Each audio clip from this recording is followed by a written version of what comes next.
It's time for Friday Sews!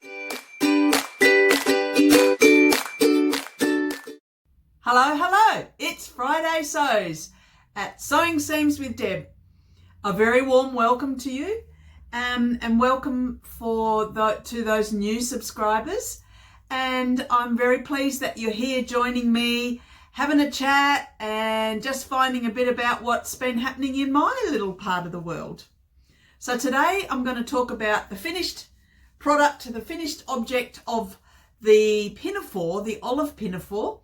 I'm also going to talk about some socks that I finished knitting and my current knitting project and what my plans are in the next couple of weeks. So first of all, what I'm wearing.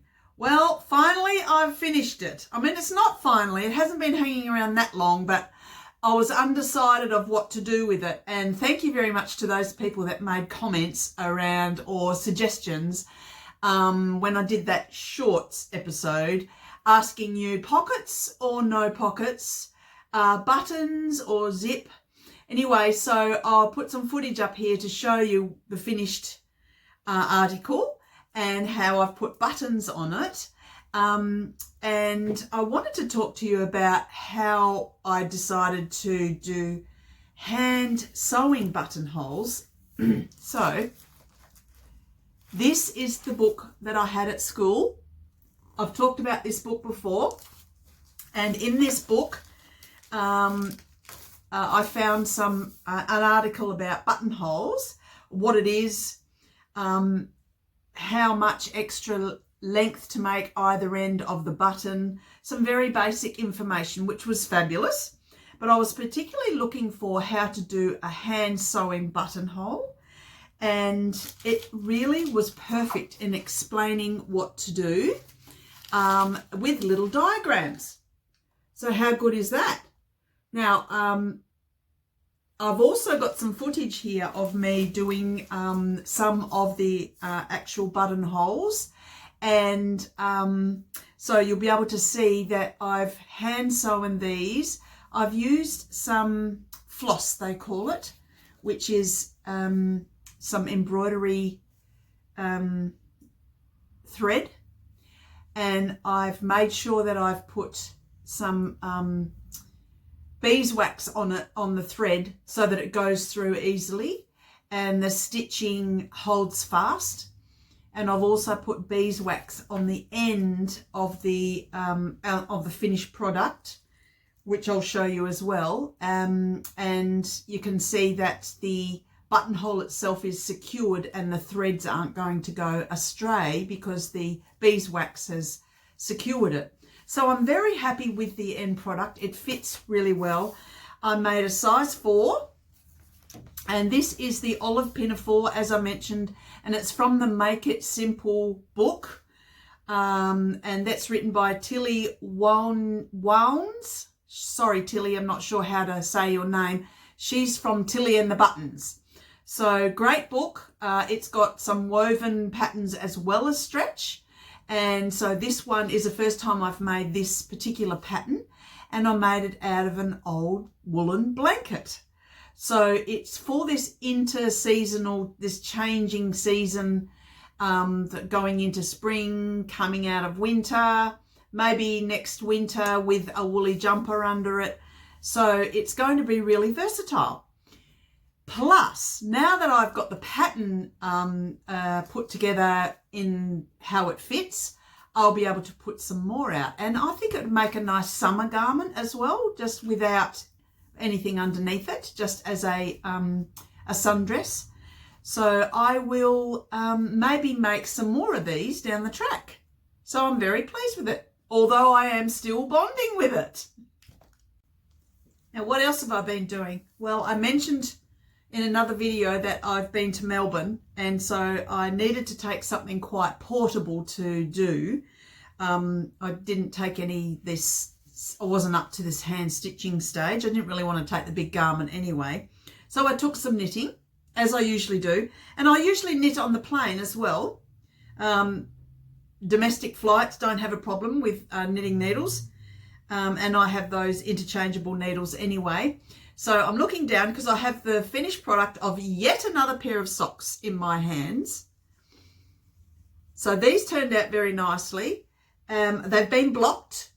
So that is something we do in the knitting world. There's a special way to wash the end product, the finished garment, the socks in these case, so to bring all the stitches into place and just to wash away any sweat or any little marks or whatever. These are going to be wearable. These are actually for me. So, I didn't quite get the length of these are a little bit misaligned, but that won't matter. I've done that before by mistake too, but the foot size is the same. I'm very happy about that. They fit, they're going to be lovely and cozy, and I will just get the information about the yarn and explain that. Well, I can't find the actual little information docket slip from the yarn. I've got this much left over. So I could have made them quite long, but I'll bear that in mind next time. So that's from one actual 100-gram ball, and it's called Bellissima yarn. I've spoken about this before. It's 80% wool and 20% nylon, which is the sock mix. So they will be lovely and durable. And I loved how they're not quite self-striping, but they have a bit of shading light and shading dark. And it just so happened that where the foot part came in, it's changed to a darker colour there. I just found that interesting on both. It just happened that way. So how cool. So I used the simple top-down socks pattern by Ellie Jones again. And so this is basically my vanilla sock pattern, because I wanted to really knuckle down and get very familiar with how a sock's knitted successfully and to fit. So I'm very pleased with those.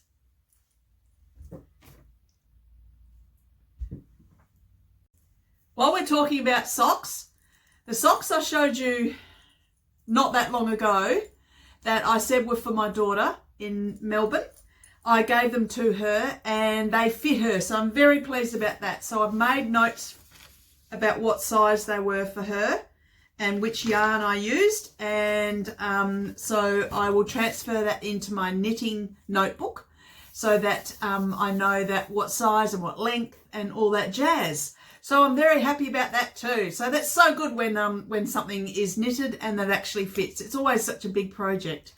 Bit different than sewing. It's a bit more time consuming. So what else have I been doing? Well, I've got another knitting project on the go. I'm just going to show you where I'm up to with this. Now, I did speak about this before and mention that I'm planning to do this. And it is the rosary jumper, which is modernised by Janelle from the Rosary Apparel podcast and store. So that's the pattern. It's very pretty. So I have chosen to use some yarn that I had left over after a very small project. I have a lot left over. And it's dark green. Here it is. And I've got this far on the back. There's lots of mistakes. I've already frogged it or pulled it back by about that much, which is like two sequences of the pattern. I've pulled that back because I had the wrong number of stitches. Now I have started using my stitch markers that I got when I was in Melbourne from the lovely Morris & Son store. So these stitch markers I spoke about the other day, well, one of my other videos, they are the chakras. So going up from the base chakra all the way to the crown chakra. So that's the repeats of the pattern, and it's actually helping me not make that same mistake again. So I'm not going to worry about the arrow that I have in the back because it's a back. But I think it looks pretty. And I have taken a photo here with the white background table, and you can see up close, or video, you can see up close the pattern and how really effective it looks. It isn't as hard, it's not as difficult as it sounds. It's about a 13 stitch pattern repeat, and it's a 12 row pattern repeat. So not only do you have to count the stitches across in the pattern, you also have to count the number of rows up before you start repeating. But once you get into the swing of it, it's actually not too bad, unless you watch TV and get mixed up like I do sometimes. Anyway, so that's that project. Now, what am I doing in the sewing side of things in this coming week or two? I have plans to draft up the patterns, draw up the patterns, the new patterns that I purchased, and so I can get started on making those garments. I've actually, I've got a trip down south coming up in these this next week, so I may not get much done. I will have my knitting with me, so I always have that on the go, and so it might be a bit limited as to what I can report on, but I'm really keen to get myself organised and get into the spring sewing. The weather's changing, spring has sprung, so it's a lovely warm fresh day, fresh in the morning and warm in the day today, and so the birds have changed their singing. Their tune sounds different. They're singing different songs to each other. I can really hear the difference. And there's flowers popping and just the real classic spring here in Perth. The other thing that really kicks in a big way in spring here is the wind. And so thanks very much. It brings in all the pollen and then the hay fever starts. But that's okay. We don't mind. It's a lovely change of season. It's a beautiful season, and I'm really keen to get some of my sewing underway. So we'll see how I go with that. That's it for today. Thanks for joining me. I'll say goodbye now, and until I see you again, stay well, stay happy, have fun, and happy sewing or knitting. Bye.